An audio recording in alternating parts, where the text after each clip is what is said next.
Welcome back, everyone, to another insightful YouTube learning session on React components. Let's dive into the details of the root directory structure. In your project, you'll typically find two main folders. First, public directory. It contains index.html, which is the starting point of the application. It does have an image file also in the public directory. The second source directory, it contains app.js, index.js, app.css, index.css, these CSS files for the styling and JavaScript file for your application. And you also have some other images in this folder. And last but not the least is of course your trusty package.json file, which contains all the dependencies required in your application. Now let's talk about the heart of React components. Components are the fundamental building blocks or units in React. They are like functions that return HTML elements and they must start with an uppercase letter. Components are independent and reusable pieces of code, promoting efficiency and scalability in web development. Remember, the file extension of the components can be either .js or .jsx. Components are of two types, class component and functional component. For our tutorial and learning, we will be mainly focusing on functional components, which has lot of performance improvement as compared to class component because of its simplicity, readability, and better compatibility with other features. And also, it encourages functional programming, easier to do the testing and future proofing. So, our main discussion would be around functional components. Understanding the parent child tree structure relationship is crucial in React. Components are arranged in a hierarchical tree structure with parent components containing child components. As you can see in the example, you have app as at the top and it has two child component, component 1 and 2, which further has its own child components. So it just makes a tree. So this tree structure is very important and it becomes an hierarchical tree structure. So once you understand this relationship, it's easy to build your application. Before we dive into coding, let's briefly discuss about React hooks, which are part of functional components. Hooks are mainly functions that let you use state and other React features without writing a class. They were introduced in 16.8 version. They provide a simpler and more intuitive way to work with React components. There are some basic examples that are inbuilt in React are use state. It manages state variables. Use effect performs side effects like data fetching or DOM manipulation.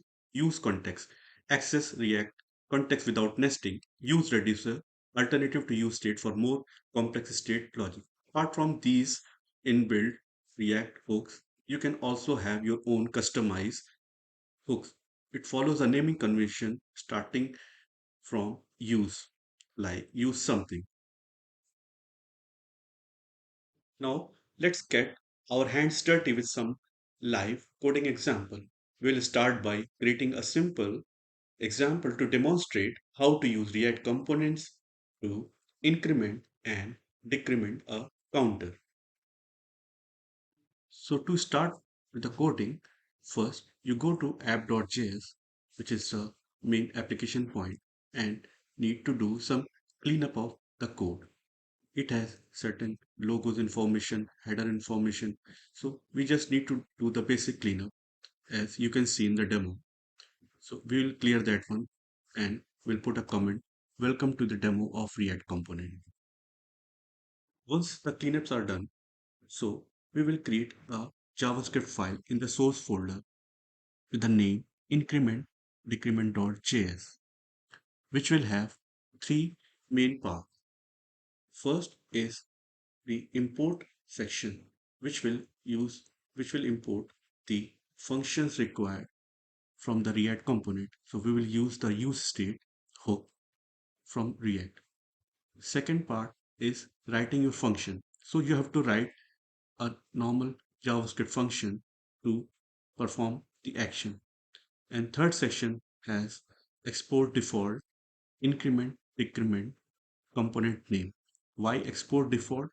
So because this particular file has only one method, which is increment, decrement. If it has more than one function, then we will use export and the component name. We will not use the export default. Export default means it has to have only one function in the file. Now, inside of the function, increment, decrement, we will have four sections. First three will be to define a global variable counter for our application. So that counter will be responsible for doing the increment and decrement operation. So we will initiate the default value using useState hook, which will initialize the counter to 0.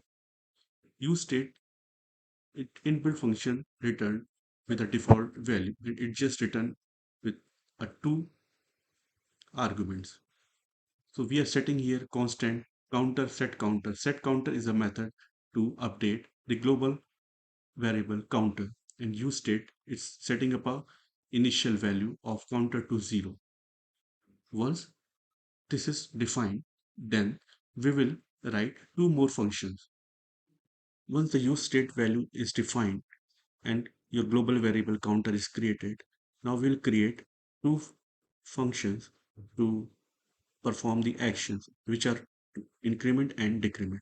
So we'll write those methods as you can see in the code, handle increment and handle decrement. So what it will just use the set counter method of useState and it will just increment the counter, and in the same way decrement handler will do the decrement in the counter.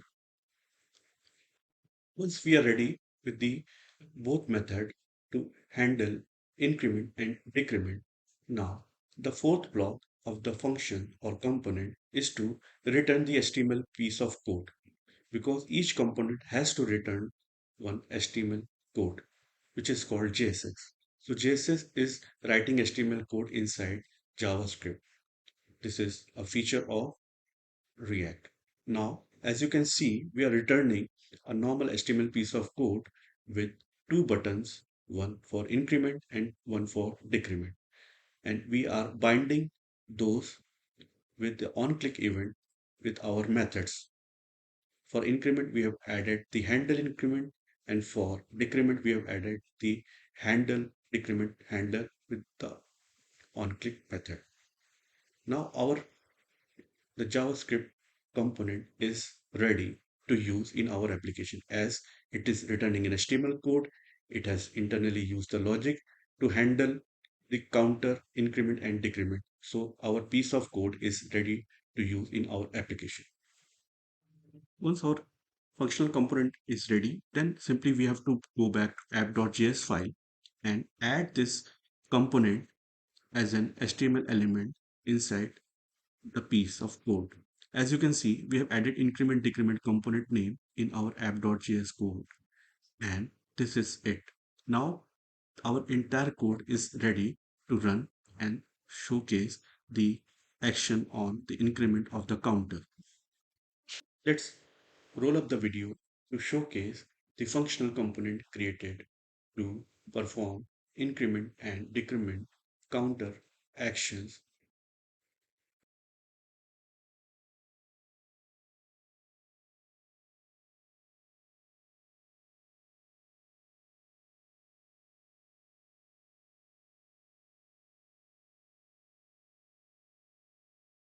To summarize, in this session, we explored the basics of React components, the directory structure of a typical React project, the parent-child relationship, and introduction to React hooks, and a hands-on demonstration of coding a simple counter using React components.